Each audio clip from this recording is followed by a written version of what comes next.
Bismillahirrahmanirrahim. Jamaah Itsar podcast yang saya hormati dan saya cintai. Kembali kita berkumpul bersama untuk sama-sama meningkatkan keilmuan kita di bulan Ramadan ini dengan ilmu yang bermanfaat.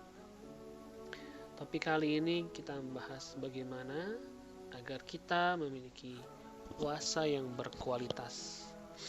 Kita mengetahui bahwa saum Ramadan adalah ibadah yang istimewa. Pahalanya dilipat gandakan 10 sampai 700 kali. Dalam hadis dikatakan, riwayat Muslim, setiap amal anak Adam dilipat gandakan. Satu kebaikan dibalas dengan 10 kebaikan yang serupa sampai 700 kali. Allah Azza wa Jalla berfirman, kecuali puasa. Sesungguhnya puasa itu untukku dan aku sendiri yang akan membalasnya. Di sini kita bisa melihat bahwa puasa amat bernilai di sisi Allah. Yang menjadikan nilainya tinggi adalah kualitasnya. Oleh karena itu kita perlu tahu bagaimana puasa kita bisa berkualitas di sisi Allah. Sebab dalam sebuah hadis lain dikatakan, yang diriwayatkan oleh Muslim, yang saya bacakan artinya, sesungguhnya Allah mewajibkan berlaku ihsan dalam segala hal. Dalam hadis riwayat An-Nasa'i juga disebutkan betapa banyak orang yang berpuasa tapi tidak mendapatkan apa-apa baginya kecuali rasa lapar. Nauzubillah, kita tidak ingin berpuasa tapi tidak mendapatkan apa-apa di sisi Allah. Puasa kita nihil, tidak berarti, bahkan tidak diterima oleh Allah. Kita tidak ingin menjadi hamba yang seperti itu. Oleh karena itu, kurang lebih ada 6 hal yang bisa kita lakukan agar puasa kita menjadi puasa yang berkualitas, saum yang sangat bernilai tinggi di sisi Allah. Yang pertama adalah ikhlas. Dalam hadis Bukhari dikatakan, sungguhnya seluruh amal bergantung pada niatnya, dan sesungguhnya setiap orang akan mendapatkan apa yang ia niatkan. Kalau kita niat saum karena Allah, maka Allah akan mengganjar saum kita dengan pahala yang berlimpah ruah.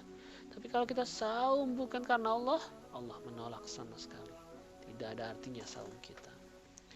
Yang kedua, yang membuat puasa kita berkualitas adalah meninggalkan hal-hal yang membatalkan puasa. Apa saja yang membatalkan puasa? Pertama, makan atau minum dengan disengaja.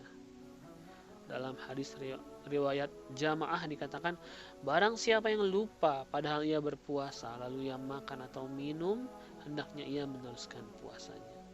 Karena ia diberi makan dan minum oleh Allah. Tapi kalau dia sengaja makan dan minum, kalau dilihat dari hadis ini, maka dia batal. Yang kedua yang membuat saum batal adalah muntah dengan sengaja. Dalam hadis riwayat Ahmad dikatakan, barang siapa didesak muntah, ia tidak wajib mengqadha.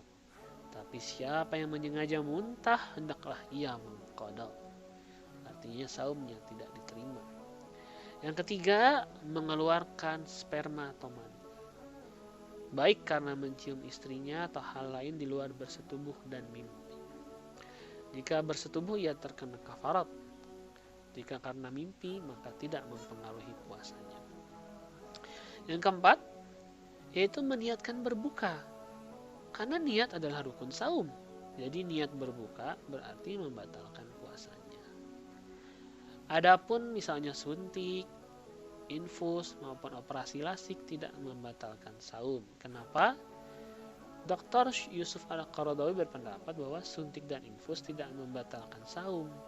Namun seseorang yang disuntik atau diinfus karena sakit, ia tidak wajib berpuasa. Hal ketiga yang bisa kita lakukan untuk meningkatkan kualitas saum adalah meninggalkan hal-hal yang membuat saum menjadi sia-sia. Tadi kita sudah mendengar hadis riwayat An-Nasa'i, yaitu betapa banyak orang yang berpuasa tapi tidak mendapatkan apa-apa baginya kecuali rasa lapar. Salah satunya penyebabnya adalah melakukan hal-hal yang membuat puasa menjadi sia-sia. Jadi janganlah kita melakukan hal-hal yang membuat puasa jadi sia-sia. Dalam hadis riwayat muttafaq alaih dikatakan puasa adalah perisai. Maka barang siapa sedang berpuasa janganlah berkata keji dan mengumpat. Jika seseorang mencela atau mengajaknya bertengkar, hendaklah dia mengatakan aku sedang berpuasa. Hindarilah hal-hal yang membuat saum kita menjadi sia-sia. Keempat, yang membuat saum kita berkualitas adalah meninggalkan hal-hal yang tidak bermanfaat. Dalam hadis Tirmizi dan Ibnu Majah dikatakan di antara tanda sempurnanya Islam seseorang adalah meninggalkan hal-hal yang tidak bermanfaat. Sungguh dunia terlalu banyak untuk seorang manusia.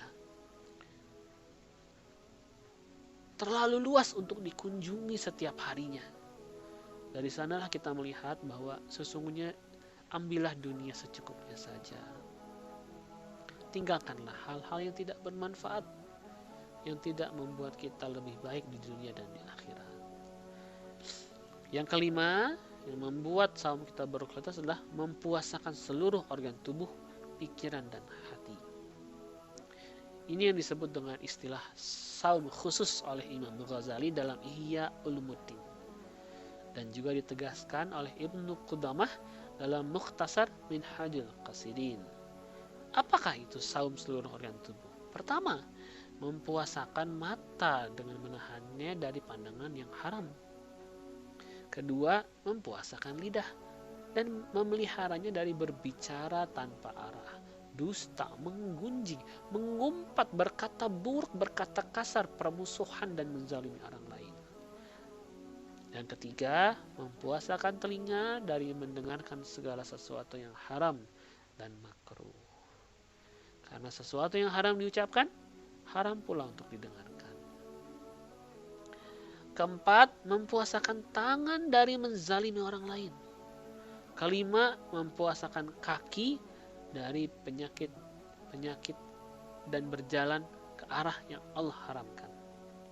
Dan keenam, mempuasakan hati dari penyakit ruhiyah seperti dengki, iri, marah, cinta dunia dan sebagainya. Dan terakhir ketujuh, yaitu menjaga pikiran dari membayangkan hal-hal yang disenangi syahwat. Langkah terakhir, keenam, yang membuat saum kita berkualitas adalah memperbanyak amal saleh selama Ramadan. Ingat bahwa setiap detiknya begitu berharga dan setiap amalan dilipat gandakan. Salat sunnah menjadi salat wajib, salat wajib menjadi berkali-kali lipat. Mari kita optimalkan setiap detiknya dalam bulan Ramadan ini dengan amalan-amalan yang berkualitas yang menjadikan saum kita ditinggikan derajatnya di sisi Allah. Wallahu a'lam bishawab. Assalamualaikum warahmatullahi wabarakatuh.